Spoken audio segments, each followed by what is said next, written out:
about this? A little two guys Sunday matinee. Ooh, yeah. We should do that shirt. A little Sunday matinee with like cartoon characters, a bus. What do you think about that? You are in Vegas. I am. It's 9 o'clock in the morning here. Did you just get up? Because No, we were I got up about an hour late last night. I made a promise to you, and I stuck through it. We got to the sports book yesterday at 8 a.m., and we did not leave until the end of the San Jose State game. We stayed for every minute of every game yesterday. You did good. You did good, my friend. Well, a lot of drama in that Iowa game. Jeez. What did you say? Yeah, a lot of drama in that Iowa game. Let's get into it because I know you got to get out of your Airbnb, and we've got a lot of stuff to get to today after a couple interesting games yesterday and a bunch of basketball coming up. Let's hit it. Yes. My game plan? Get the best without the fuss.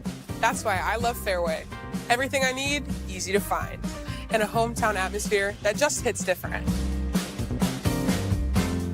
Fareway, your home court advantage.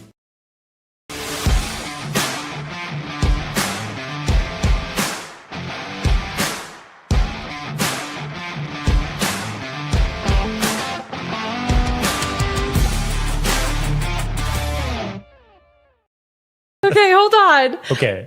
I need to silence my phone. Do I need lip gloss? I'm Mackenzie Edie. That is Scott Sipkert, and this is Overthinking. Tune in every Tuesday at noon to hear us overthink life, pop culture, nonsense. We do it all. We want you to join in on the conversation. See you next Tuesday. This is Two Guys, presented by Fareway Meat and Grocery. From the Channel Seed Studios, this is Two Guys, exclusively on Iowa Everywhere. What is up? It is a Sunday installment of the show. We're doing this because I'm in Vegas. Iowa State's basketball game is like absurdly early on Monday. They play St. John's, and it's just crazy. So we're like, hey, let's get a really good show in on Sunday. Don't have to worry about it on Monday.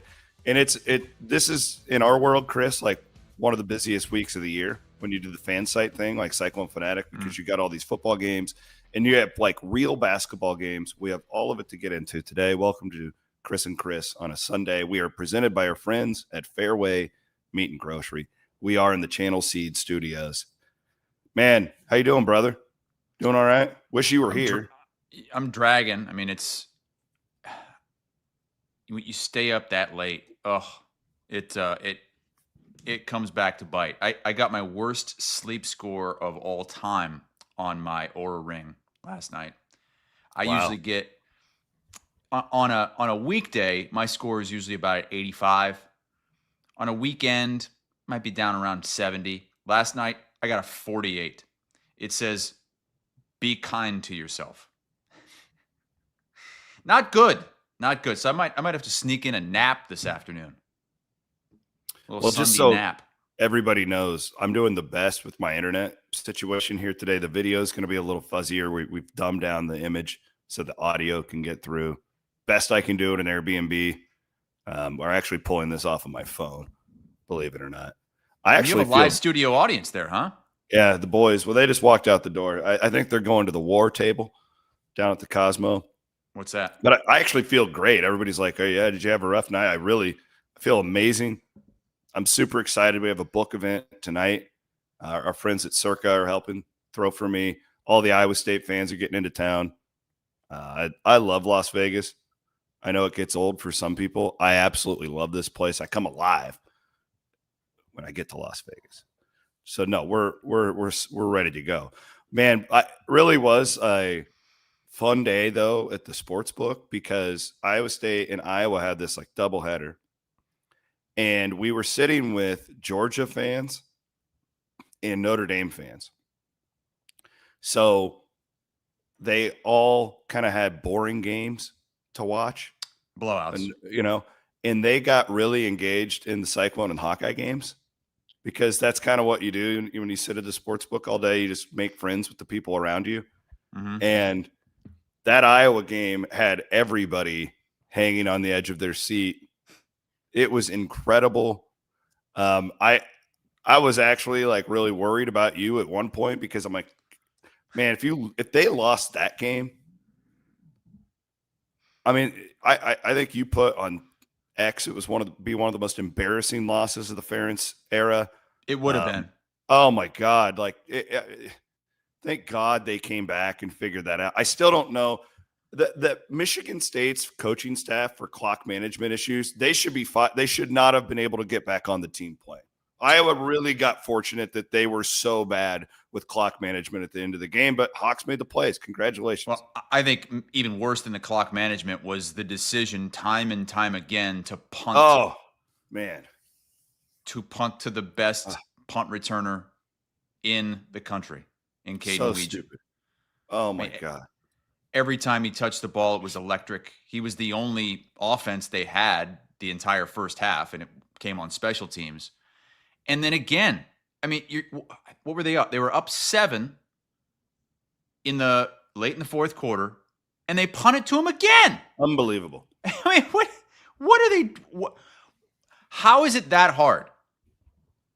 How is it that hard to just keep it away from him? I don't care if you kick it out of bounds after, just for the 25-yard punt. You do not give Kaden Wetjen a chance time and time again. It reminds me now. Did you ever hear the story about Tony Dungy and Devin Hester in that Bears Super Bowl?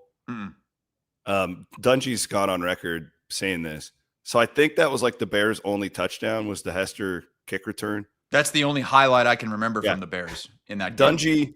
Dungy said for 2 weeks leading up to that game, like internally when he was talking with his team, he's like, no, we're punting. We're kicking to him. Like, we're better than this guy. Like, it was just a total headstrong thing. Like, no, like, and then they kick to him on the opening kick and he houses it. And I don't know. But honestly, like, when I'm watching this Michigan State squad, I don't know if their coaching staff is smart enough to know not to kick to the guy, honestly. The other thing, too, we saw it with Kansas in the Iowa State game. Mm-hmm. How are you not prepared for the 4th and 2 pop pass to the tight end? Iowa State runs it all the time, and it always works. Maybe I'm too close to it, but how are these D coordinators not having their teams prepared for that play? It always works. And then you could be Nebraska. Ugh. Got absolutely railroaded by my Penn State Nittany Lions, who again proved that they're a really good team. I mean, that's that's far Iowa's best win of the season. I mean, yeah. And honestly, I mean, that's the best team. On paper, it's still not the best, but yeah. No doubt. No doubt. But Penn State up to 19 on the FPI. Yes! Top 20 FPI. Let's go. Thanks, Aiden. I don't know what the hell was going on in the first 3 quarters of that game for Iowa. Mark Gronowski looked like he did the very first game of the season. And maybe it was senior day. I can't imagine it was that, though, because he's just not a very good thrower, man. He's not, but he was about as bad as it gets in that first half. I mean, some of those throws were horrible decisions, and somehow the throws were even worse. There was one throw that was so bad the defense couldn't even pick it off when they had 3 guys right there. And I don't know how they got that turned around. I don't know how they turned that cruise ship around because it was over. Iowa doesn't win games like that. Iowa, especially down 2 scores, you're just not built to come back like that. Right. Yeah. You knew the only way they were going to win the game is to have to make some big plays in the passing game because Michigan State, like most teams do, they were loading the box. And Iowa couldn't just pound it on the ground the whole game. They were going to eventually have to move it down the field. And those back-to-back catches by Gill and then Vanderzee, I was stunned watching it because I haven't seen one receiver make a catch like that in years, let alone 2 in basically back-to-back moments and had to have it moments. And credit to them because, look, yeah, it would have been one of the more embarrassing losses of the Ferentz era. But they won. They came back. They won the game. Didn't cover, but they won the game. And they didn't have a lot to gain by doing that. The season still is what it is. But, man, this would be off the rails had they lost this game to that team. And then it just opens up all the stuff that's still there. It's like, well, they haven't beaten anybody good and yada, yada, yada. But if you lose to that team, what was Michigan State's coaching staff thinking like at the end of the first half when they went for it on midfield? Insane. What? They called it. It was fourth down. And they called a doing? timeout with 12 seconds left. Yeah, it made no sense. The only thing that would have made sense is if you let the clock go all the way down to 3 seconds and then throw a Hail Mary there. And Iowa picks it off and almost houses it. It was almost a pick six, and then they almost had a field goal. That was just coaching malpractice, and that's why that guy's not going to be the head coach at Michigan State much longer, I wouldn't think. I mean, I don't know how you can keep somebody that has a record of 0-8 in the Big Ten this year and lost that game with some terrible, terrible decisions. Do you guys remember how he got hired too? No. Well, they had to fire his face. So they fired Mel Tucker, and then on like the last week of the regular season, he was still at Oregon State, and they announced that they had hired him like right before Oregon State kicked off, and it was this really weird home run hire that Michigan State got because they were the first team to hire anyone. Oh, God. And it has, obviously been a total disaster. And he's trying to get the hell out of Oregon State because he saw that the boat was taking on water and they were going to not have a conference anymore and basically be relegated. What's going on, Williams? You okay? You're looking at your phone. Yeah, I'm good. I'm lining something up for my wife real quick. Airport pickup. I'm listening. I'm paying attention. I'm just sending the text back. I'm good. All of our wives up for your wife. Is she going to get the Circa limousine pickup? Yes. That's what I'm just texting Aaron real quick, and then the wives. Are you serious? She's going to get that? Yeah. Oh yeah. Everybody gets it except you. Unbelievable. And just get that SUV with water. All right, we're good. Sit in the front seat next to the driver. Yeah. That Michigan State team was pitiful, but I guess it turned from being a disastrous moment to probably a pretty cool one, I guess, because it was like that game was over, with 7 minutes to go. And and then all of a sudden it's like, it turns into this, oh man, you remember that game it doesn't really mean anything, unfortunately, but the other good thing is too, it's like, if you lose it, you still have a tough game next week. I know Nebraska's dog crap right now, but it's still, I don't know what to think about that game. You're on the road and Black Friday, like anything could happen in that game. So you were really potentially at 6-6, which would have been a massive disappointment. Yeah, and it would have been a loud offseason. Oh yeah. And if they drop the Nebraska game, maybe it still will be. I'm not as down as a lot of fans are. I really do feel like that they took a step this season. I really do. The issue is just the passing game, and how can it be so putrid and then all of a sudden it's fine in the fourth quarter of that game? I don't get it, and that's clearly going to be something that's going to be the biggest story of the offseason, assuming Ferentz doesn't retire or something like that, which I don't expect. But I still feel pretty good about the direction of this program, and they're just going to have to find a way to get that passing game ramped up just a little bit. You can't have 30 passing yards going into the fourth quarter. That can't be a real thing, especially against a bad team. Yeah. Michigan State has lost 12 of their last 13 Big Ten games, and they're usually giving up 30 plus in those losses. I mean, thank God they won it, but Jesus, that was an excruciating watch. It really was. Kind of the opposite of what the game watch was like for Iowa State fans earlier in the day. Well, and we tabbed that one pretty good. Just run it down their throats. I don't know what the final stat line was. I called for them to rush it 40 times. They rushed it 50 times. Well, Taylor Mauser was watching the show. 50 carries, 221 yards, and Rocco had a great game. 18 and 23, 241, 3 touchdowns. It was really good to see him out there smiling. We talked about that a few weeks ago. It just doesn't seem like this team's having any fun, even when they are up in a game, performing well in a game. It was clearly different at Jack Trice Stadium yesterday. Yeah, he looked like himself again. And honestly, they did what we thought that they would do to Kansas, and they should win, obviously, on Saturday. Although Oklahoma State is playing everybody tough right now. I don't think that's like an absolute layup. Regardless, I am kind of excited now. I'm starting to get this way. We'll see what the portal does. They should be really good next year, if you think about it. Iowa State really does not lose much. They lose Dominic Orange in the middle. It's kind of the opposite at Iowa. I mean, Iowa's losing a lot. I mean, I think Chad Leistico and Scott Docterman said if you count special teams, they're losing about 20 starters. Which is massive. Yeah, at a program like Iowa. I would also throw out, too, that I was texting with some guys in the middle of this game, and it probably does. The offensive line is one of those things that people always just complain about when it's not great, but when it's good, it's supposed to be.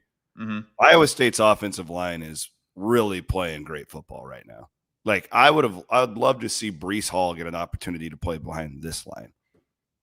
Like, they are that good. Like, I think they are top 15 in the sport right now. The they are moving people. Mm-hmm. They're not getting penalized. They're protecting Rocco. They're playing really, really elite football. And like that, man, that's pretty refreshing for Iowa State fans, considering that's kind of been the knock at the Campbell era. It's like, why aren't they better up front on offense? Should be like the easiest place for you to recruit.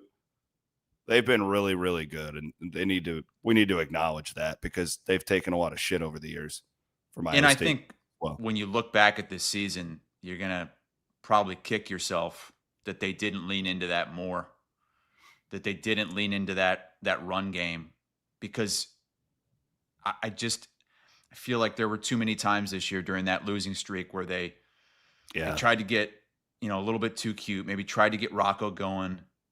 You had receivers dropping balls. Was there a single drop yesterday? I don't know. I didn't see one. I don't. They did a lot of play action yesterday too, which was no awesome. drops. No drops officially. No drops in the box score. Yeah. So listen, I'm already kind of looking ahead to next year, and if they can have a good offseason and not lose a bunch of guys, like they should be picked in the top 3 or 4 again of the Big 12 next year, and hopefully you make another run at it. But we'll see. And you feel so much better about Rocco now. You're wondering, like, is he going to get out of this? Is he going to snap out of this funk? And that was the Rocco that you had early in the season, that you had last season. Well, and I don't know what the difference was, but you mentioned the receivers not making drops, though. Like, they were actually making plays yesterday too, which is good to see. It's like just catching the balls like this Ed Skildson is like a really good wide receiver. Is that Keith Murphy in the stands with his shirt off? Man, the tarps off thing is just I'm so sick of it. I bet we'll see it. I bet we'll see it this week where it started at Oklahoma State. That's gonna be a horrible atmosphere at Oklahoma State. I'm thinking about sending Jake Brin there just so we can document it for the show. He can go stand up and take his shirt off with the kids. Man, what helmet are they gonna wear? That helmet's sweet. Yeah, that's a good helmet. It's a really good. I think the white lids in general look really good with Iowa State's uniform combination, and that stripe across the middle is the best part. Good job. It was so jarring to see that, and then see that dumbass I-State helmet car scooting around the field on the broadcast. Like, the one helmet they don't ever wear is the helmet car. Have they worn that helmet all year? No. They have not worn the I-State logo. They actively avoid the I-State logo at all costs. but they have control over their uniforms, but somehow they didn't have control over what the helmet car was going to look like. They need to change the midfield logo too, and the court at Hilton. Get that I-State out of there. Well, the basketball program has pretty much adopted the dribbling sigh as its primary logo. I mean, if you go to how awesome would that be on the court? Yeah. I mean, if you go to like the facility and like anything in Hilton, it's just dribbling sigh and I know, from what I understand at least, these programs pretty much they give them freedom to use all these different logos and they can just pick from it. And it seems like football's really leaned into the black and white I-State for their branding, and it seems like basketball is doing the dribbling side thing, but yeah, whatever. Pollard gives them control over everything except the helmet car. Not the helmet car, apparently, because I don't think anybody would have picked that. No. God, your internet's terrible. I'm sorry. I'm doing the best that I can. Like, can you hear me at least? Or is it just you look like you're broadcasting from the moon. Yeah, well, I can hear you okay. All right. I'm doing the best that matters. I know you are. I know. Audio's the best. Audio's the number one thing. So my internet is weighing me down with our friends at Siouxland Scales. I got to tell you a story yesterday. By the way, Siouxland Scales, SiouxlandScale.com. They do sales, installation, repair, calibration, rail, scale, testing services. Are you Siouxland certified? Let me ask you that. Go to check them out. They're great people. Love my guy Nick over there. Huge Cyclone fan. Weighing me down today, the horrible way in which this war dealer treated me yesterday. So it's halftime of the Iowa game. And me and the boys get up to go over to the war dealer. Do you know what war is? No, I've never heard of war. It's literally the most basic card game on the planet. So you flip over. It's you one-on-one against the dealer. It's one-on-one? Yes. Wait, but other people are at your table, right? Yes. Okay. So if you flip over a 3 and the dealer flips over a 2, you win. If you flip over a king and the dealer flips over a 9, you win. So whatever card is higher, that's what you win. Okay. So I went up there. It was me and Coop and LC, and I won my first 2 hands. In one of the ones I went to war because we each flipped over the same, and then you double down. And I made $60 in 2 minutes. And I got up and left. I was like, and I told this woman, I go, I just fleeced you. And because I did, I beat the house. And that needs to be acknowledged more often. And I pushed my chips in because I wanted her to give me a hundy as opposed to having all these 5s. And she got so pissed at me. She was irate. She called in the pit boss. What? Yeah, because she didn't like how I splashed my chips in the middle, and I told her I just fleeced you guys. She's like, "You're leaving?" Like, she could not understand the fact that I was leaving after 2 hands. And I was like, that's how you do the casino right there. I'm going to take my $60 and I'm going to go and play in my family's future. And she was legit pissed at you? Yes, she was mad. Maybe it's because you were like taunting her after. What? Why can't you just win? She probably thought she deserved a tip too because you won. Usually if you win, you got to give a little tip, right? I mean, maybe, but they're not that. The casino's not giving me any breaks. Again, you claim to be this insecure, introvert, quiet, don't want any kind of confrontations. You're the exact opposite. I mean, I've seen you like that out there. You're crazy. I could see a world. Yeah. Stop it. I could see a world where you really offended this poor woman. No, she was completely out of line, and we didn't go back to that table because of her. She was pissed And I didn't even mean to do it, but I like splashed the pot. And she was pissed because she had to pick them all up. And she was yelling at me that I made more work for her. It was just a wild turn of events there. Yeah, Aiden's seen it too. Aiden with us today because Van Woke is at some kind of church function. I think Matt volunteers at his church and does the like video production of it. Oh. See, it surprises me that a guy like Van Woke goes to church. It doesn't really fit his MO. You think he should be an atheist because he's a lefty? Yeah.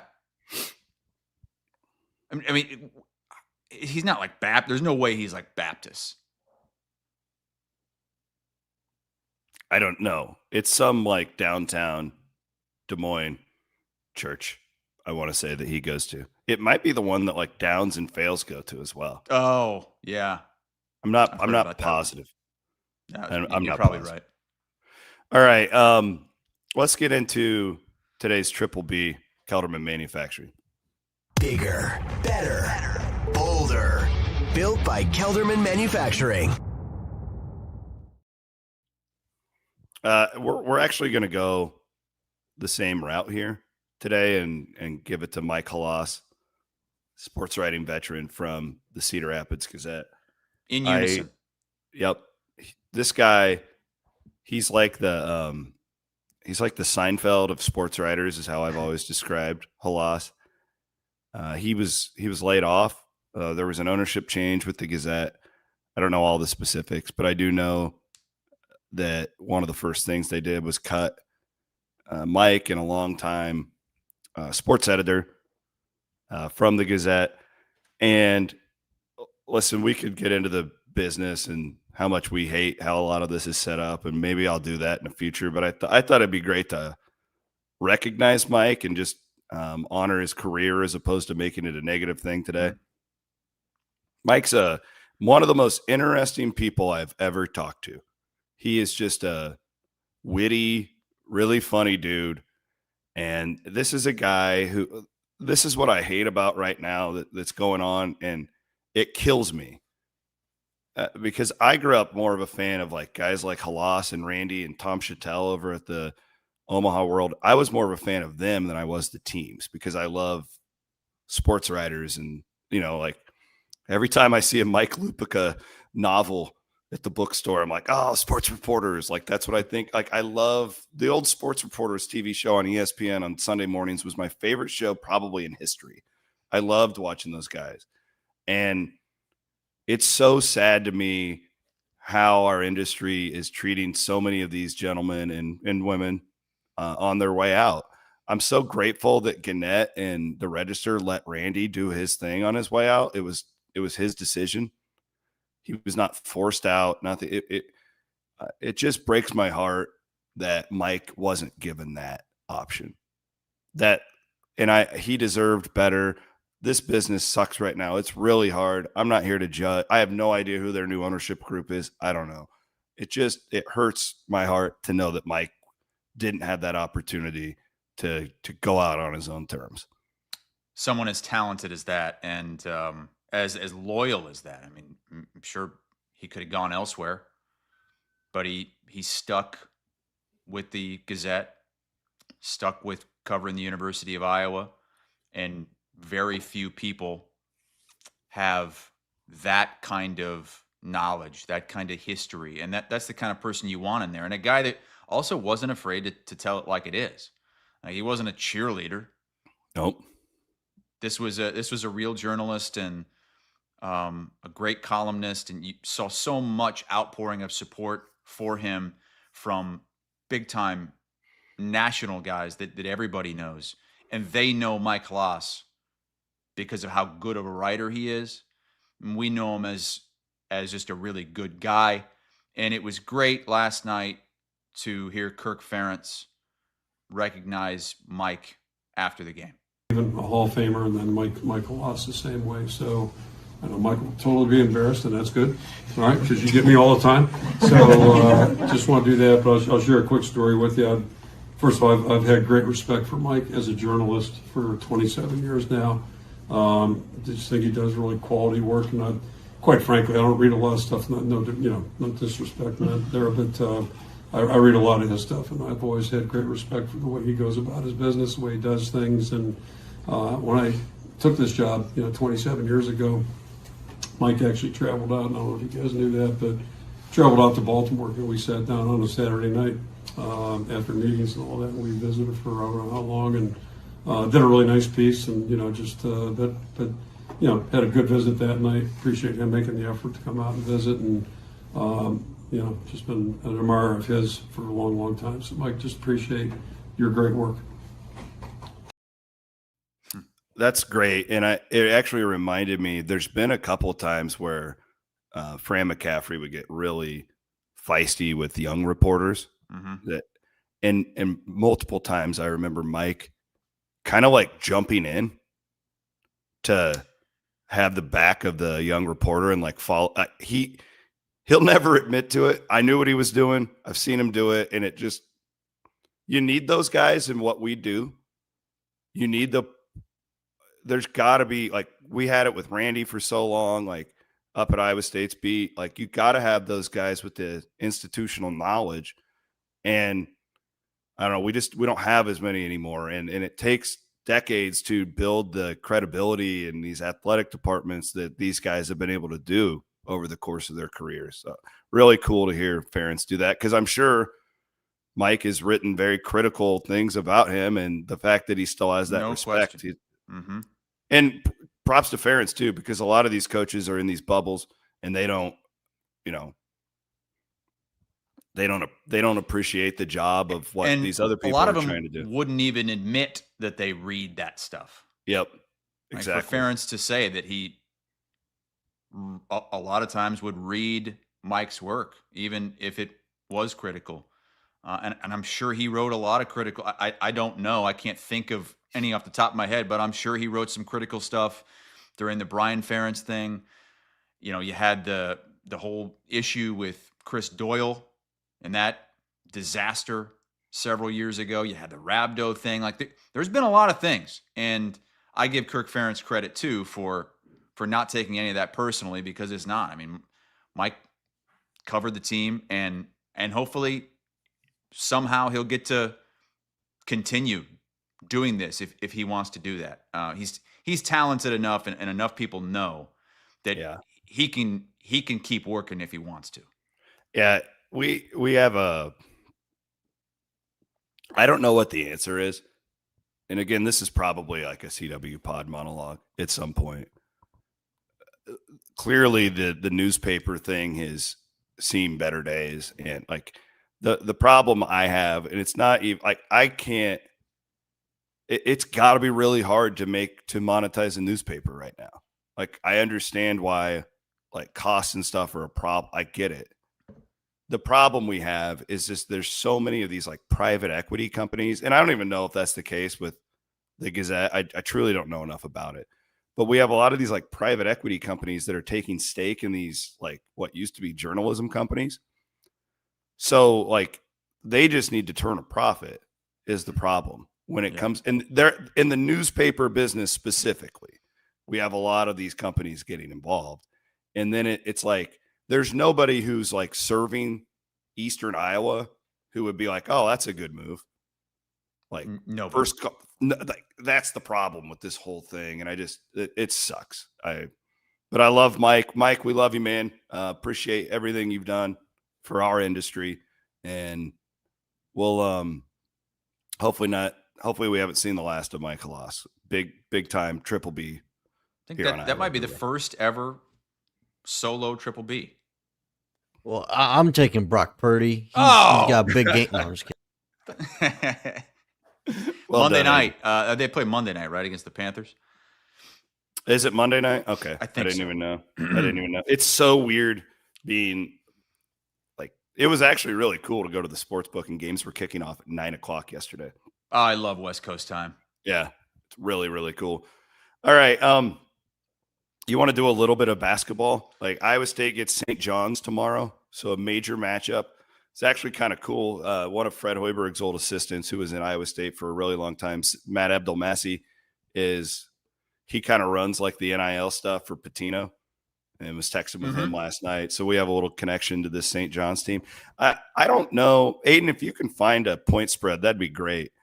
But look at this tournament, this players era. These are all the teams. I'm just going to read them off for everybody who's listening. I've got that point spread, by the way. Guess. What do you think it is? Guess. Iowa State, I think, will be favored. Iowa State minus 1.5. Okay. I would have said 3. So they're basically expecting to listen to this, though. Tennessee, Baylor, Notre Dame, Iowa State, Syracuse, Oregon, Alabama, San Diego State, Maryland, UNLV, Michigan, Gonzaga, Auburn, Houston, St. John's, Kansas, Creighton, and Rutgers. I mean, come on. This isn't a tournament, correct? It's weird. It's not like a real. All these teams don't go into a bracket and then you end up. Yeah, they play 2 guaranteed games. So Iowa State's are against Creighton on Tuesday, St. John's tomorrow, and then somehow there's like points accumulated or something, and they set up the matchups for Wednesday. Isn't that how they decide? Because this is where the players get paid, right? Yes. So how they're really going to decide how much money a player is going to get based on some random point accumulation? Will you type that in and see if you can find out how the hell they picked the third game? Because I haven't been able to figure it out. And I think I saw that this is going to get even bigger next year. There's going to be even more teams in this because look, the coaches want to go there so that the players get more money because the players, and it's killing tournaments like Maui. The Maui Invitational is dying. That used to be the premier event, but not anymore because it costs a lot to go out there and the players aren't getting paid to win games. So we will be seeing more of this. I just don't understand. Well, regardless, it's a big deal. Like it is. No, the huge games. And Vegas is all in on it too. Like there's stuff everywhere. Now all the Formula One stuff's probably being taken down right now, but like at the airport, there was players era stuff. Like all the like hotels and stuff are running promos and parties and all that stuff. So this is cool. I love this week. This might be my favorite one of my favorite sports weeks of the year is Thanksgiving week with all the big football games, all the odd matchups that we're seeing in college basketball. You're starting to get a sense of how good you are. But I really do think Iowa State will beat St. John's. They play a pretty I think St. John's, from the research that I've been able to do, Chris, is they're hyper talented, but they have not gelled together yet. You're talking a ton of transfers. I just think if the game is officiated in the right way, I think Iowa State will beat them up. Like I really. And then the Creighton thing is like a total toss-up to me. I know they're not playing well, but those two teams know each other so well because of the history and the McDermott thing. Like I don't have a great feel on that one. But if I had to pick, I think Iowa State's got a good chance to beat St. John's tomorrow. St. John's has only had one true test, and they failed that test at home at Madison Square Garden against Alabama. Bama scored 50-plus in each half. And we know that's what Alabama does. They score a lot of points. But this is a St. John's team that I've talked with Gary Parrish about because they're his pick to win the national championship. He had them as the number 1 ranked team coming into the season. And maybe they'll get there, but clearly not there yet. They started in the top 5, and now they're ranked in the teens, I think, with Iowa State. But what kind of gym is this being played in? Is this like at a? It's from like what I understand. Big arena. Yeah. It's one of the there's 2 different arenas in which these games are being played, and basically like an NBA type arena. Okay. There's one. Aiden, do you have the deets? Yes, I have the science behind Game 3. Okay, what do we got? So everything will be played on Monday and Tuesday. All 18 teams will play Monday and Tuesday. Following the last Tuesday game, the championship matchups will be on Wednesday, November 26th. Teams that finish 2-0 entering Wednesday will be the first to qualify for the Players Era Championship game and the third place game, with 1-1 teams to follow. Tiebreakers will be determined by point differential, points scored, and points allowed. All men's games on Wednesday and Thursday will be determined following Tuesday's final game. So it's pretty straightforward, easy to follow. Well, so It's this like is the NASCAR playoffs. They probably, when they got into it, were thinking this was going to be just, a regular tournament like Maui. Yeah.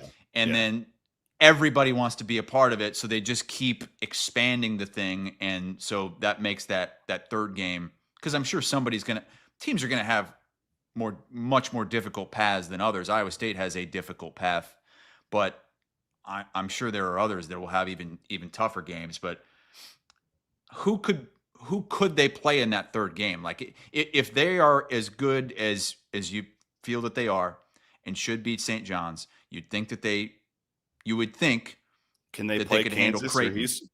Man. I mean, Houston? Gonzaga? How many times do they play Houston this season in conference? Once, I think. Okay. Who was it last year? Was it that Iowa State played? BYU. They played BYU because they had to play them. God. Yeah. I don't know. They I don't know. Four times. I don't know. Will they try and avoid conference teams from playing? Which is kind of hard because all the conferences are so damn big now. Like, maybe they could play Alabama. Maybe they could play Gonzaga, Oregon. Like, there's a lot of great opportunities. If they go 2-1 this week, I'm thrilled. Yeah, right. That's the 2-1. Give me 2-1. Let's go. Sign me up. I don't care. Well, what is going on with Creighton? Because all I've seen is those Iowa guys. Their they fans hate them bitching about. Yeah. Oh, it's crazy. I don't know. They'll be fine. I think we saw this. We've seen this with Greg's teams the last 2 years, though. Like, it's a heavy transfer. You got to watch these teams with all the transfers, and it takes them a while. That's why I think Iowa State probably has an edge there. However, I also don't feel confident because Greg knows everything they're going to do. Right. And it works the other way too, but it's less of an advantage for Iowa State because Creighton's playing with however many new players. Like, the whole team is different. So it's tougher to scout. They play Baylor, by the way, in their first game. I have the line for Iowa State Creighton. What do you think it is? Iowa State by 5. Iowa State minus 9.5. Wow. That's insane. You should never make that bet. That's a terrible bet. That's way too many points. I mean, Creighton killed them in that exhibition. I know it was just an exhibition, but there was no Lipsy, which is a huge deal. Yeah. It's a really huge freaking deal. All right. Yeah. Boy, I would not lay those points. I'm guessing that line might come down a little bit before the game. So if you want Creighton, get it now.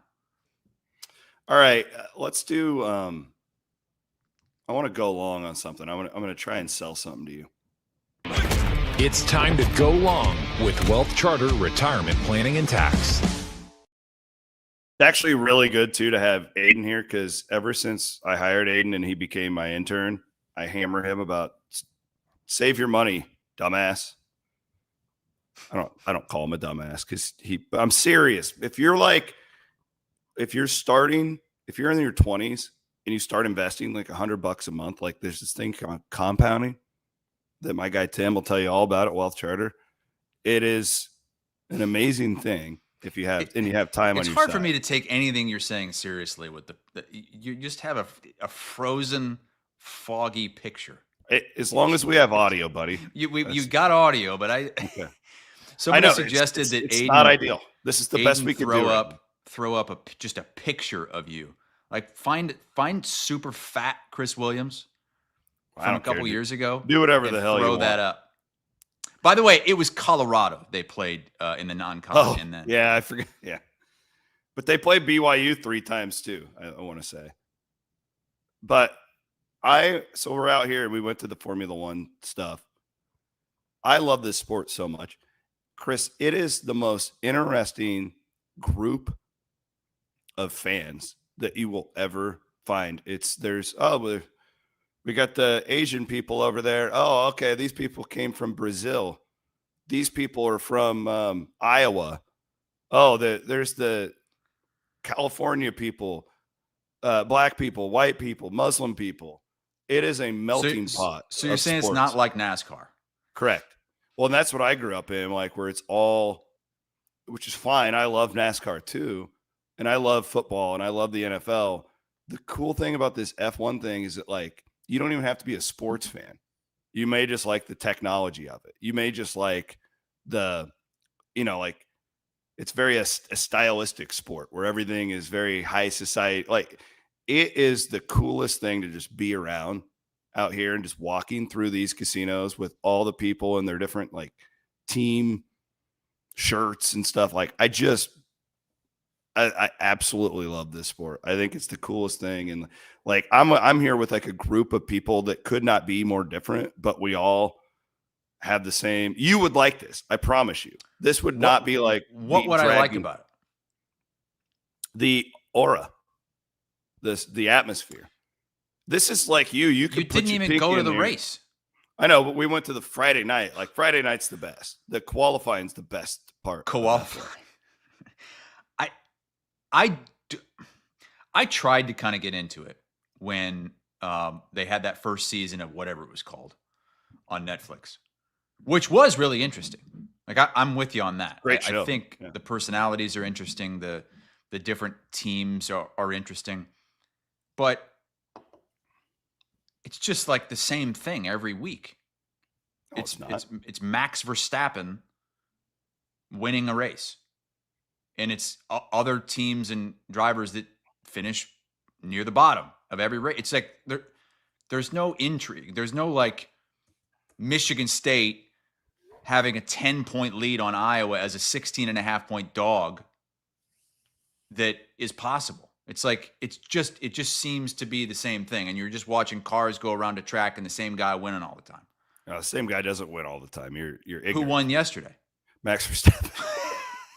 See? He wasn't favored, though. He wasn't. It's just like this. There's so much that goes into this sport, though, that I love about it. You know me very well. I'm as interested in, like, the off season as I am the games of these sports that I watch. And in F1, there's like governments that are funding these things. It's crazy. The politics that are involved. It's like the show Billions, sports wise. Like, it's so fascinating. It's fascinating, yes, but all that stuff is off the track. Like, there's nothing interesting to me about watching those races. Well, sorry to shit all over your. I think you would enjoy it if here. I think you would enjoy it if you came here. I really do. I think you would. We'll do the Miami one. I'm going to come down. Yes, we will. You've said that like 3 straight years. Would you go with me if I came down and we did it? I don't know, man. And plus, it would be super loud. Those cars are so loud. I would not let you wear earplugs. There's no way I would go to something like covering that Iowa Speedway event. When it was the Iowa Corn Indy 250. That just, like, my head was exploding listening to those cars. Even if it was just one car on the track during qualifying, it was too much. It hurts my dainty eardrums. That's because you didn't test them out when you were a kid. My eardrums, they are callous. You have cauliflower eardrums. They are ready to go. These sons of bitches have been through it all. The dirt racing over the years. Like, the F1 cars actually don't even seem that loud to me. You should go around you're going to want to Charge and Charlie's races. That's a loud race car. Charge and Charlie. That's a loud race car. I want to thank our friends at Freedom Tire. They should sponsor an F1 car. Maybe if Quentin can win the lottery like 6 times, we could have a Freedom Tire F1 car going around the track. Locations in Altoona, Ames, Des Moines, West Des Moines, Urbandale, freedomtire.com. Hey, did you enjoy the Heineken? I saw you drinking some Heineken over the weekend. Oh my God. It was fine. What we did learn something, though. There's like Heineken has like what would be their version, I think, of like Michelob Ultra. It's the worst beer I've ever had in my life. Absolutely terrible. Are you sure you didn't get like maybe it was like the non-alcoholic Heineken? Oh God, I was going to tell you about this. so the setup at this F1 race is kind of crazy. Like, I mean, you got to realize there's 200,000 people attending this. Okay. So there's like all these different zones, and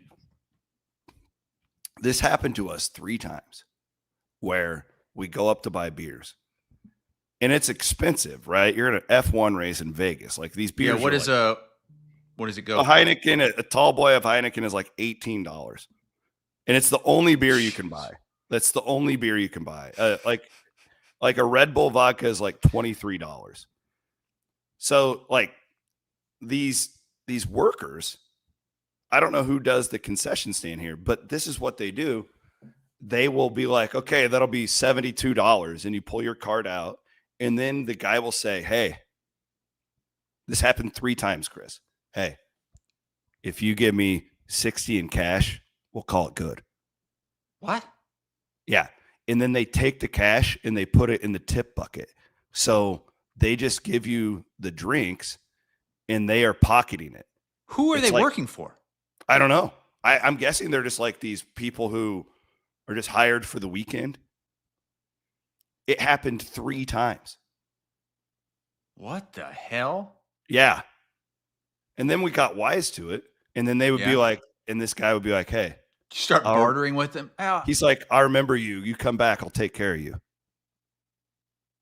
And they'd take the cash and they would put it in the tip jar. So that way they could just funnel it to themselves. It was crazy. Jesus Christ. I was like, you immoral bastard, but you saved me $13. You know, I felt guilty doing it though. I kind of felt like I was stealing. Yeah, and if that happened and someone caught you, you'd probably get kicked out. You'd be barred from F1 for life. That's not a risk that I'm willing to take. You did take it.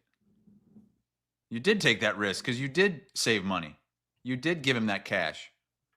But I didn't realize what he was doing until about the second time. I thought the guy was just being nice. And then Cooper was like, dude, this is like a system. It was wild though. Like it just kept happening. And I'm guessing that these guys were all in like cahoots. They're like, oh, we're going to build up our tip jar. And then did you tip them on top of that? Yeah.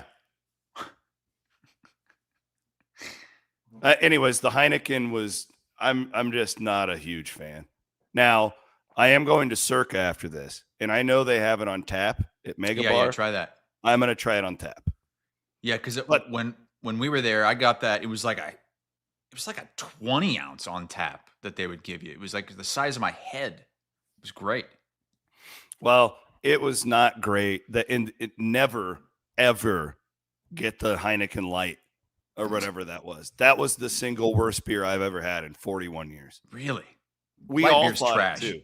We all thought it too. It was just terrible. It took everything about normal Heineken that I don't like and shoved it all into one. Just made it taste skunkier and just horrible. Ugh. Let's look at my updated poll. I feel like I watched every minute of every game yesterday. Full disclosure, the graphics department took the morning off. That's okay. It looks good. Thank you, Aiden. Still presented by our friends at Big Grove, of course. What are you looking at? Man, Utah really lucked out against Kansas State. You've got them 13. I mean, I think they're still on the outside looking in, but they still have a shot. Notre Dame is just killing teams. You've got them at 14. They're going to get Here's the problem. I have a hard problem. Notre Dame is better than the 14th best team, but they still haven't beaten anybody. Right. It's just the way that they're doing it. It's just so this is impossible. It could get hairy. I think they're a top 5 team maybe, but they haven't beaten anybody. You have to go off of what they've done. Mm-hmm. How do you deal with Notre Dame? Man, I get it. Like Oregon with a really impressive win over USC. They won by 15. You got them at 6. I moved Texas Tech up to 4. I jumped Georgia with Texas Tech. I was with Georgia insiders. Yeah? Yesterday, watching the Georgia-Charlotte game. They don't think they're very good. Really? They've got some really good wins. That's probably all relative, though, because they've had teams that are better than the one they have this season. Correct. So even though they might not be as good as some of the teams Kirby Smart has had, they're still really damn good. Insight from Georgia is that they think next year is their year. That's the year for them. They're going to try this year, just passing it along. Yeah, they think next year is the year. Yeah, I don't know. Like Texas Tech didn't play. I did watch that Georgia game. They just they're really good, right? Like they don't pop off the screen as sexy. They don't do a lot of stuff like that, but then they're just so freaking sound. But I did move Texas Tech up. I know they didn't play, so it's a little disingenuous to do that the way that I did it. But, and again, BYU, total trap, going to Cincinnati, takes care of business, was a little hairy for a while, but BYU just wins. They just win at the end of the day. And, Chris, Oklahoma, that defense is so freaking good. It is. I love that they've leaned into that because I think some didn't think that was going to be able to work, and I was included. I mean, we thought Venables was done, and they signed him to an extension before the season. We're like, what? What? They won 2 games last year. They just beat you up. Yeah, Bo Pribula played in that game for Missouri. He was questionable all week, and Oklahoma just shut him down. They're going to be an interesting team to watch in the playoff. All right. Anything else from you as we look forward to this week? No, we got Iowa Ole Miss. What's that? Well, what are we doing Wednesday? Because it's going to kind of depend on when Iowa State plays too, right? We're doing morning on Wednesday. Morning Wednesday, okay. Because Iowa State will play Wednesday or Thursday. Yeah, just so you guys know, we are not going to do Wednesday night because we're anticipating a lot of games going on. A lot of people are out doing the Thanksgiving stuff with families, so that's kind of our plan. And Iowa is playing Wednesday night against either Grand Canyon or Utah. It's not the Acrisure Classic doesn't have the field that whatever the hell Iowa State's playing in. But Ole Miss will be a good test. Ole Miss. Yes, unfortunately. What they did to Iowa State. Physical team. That's on Tuesday, and then they'll either get Grand Canyon or Utah, and I think that's it for that tournament. It's in Palm Springs, California. I think it's just 2 games and done. But then after that, after Thanksgiving, Iowa jumps into the Big Ten with Michigan State and Maryland, and then here comes the Cyhawk game in Ames on December the 11th. So it's really 5 straight games now, could be really, really big games for Iowa. Well, thanks for being patient with me as I'm traveling a little bit. And thanks to Aiden Wyatt for helping us out. We appreciate him very much on the fly. Sorry, it was kind of a shorter show, but yeah, you got to get out of that Airbnb. You got to get to that limo. We got to get to Circa, big book event coming up tonight. But yeah, Wednesday morning is the plan for us. Of course, we'll have all of our normal Iowa Everywhere content as well. I know that we have a Cyclone Sunday coming up later today, bigger than 12 as well. Yeah, Aiden's been busy. He's done 3 shows already today. Aiden pushing for the MVP award here late in November. We are presented, as always, by Fareway Meat and Grocery. Chris Hassel, I'm Chris Williams for Aiden Wyatt. We'll be back on Wednesday morning. Later.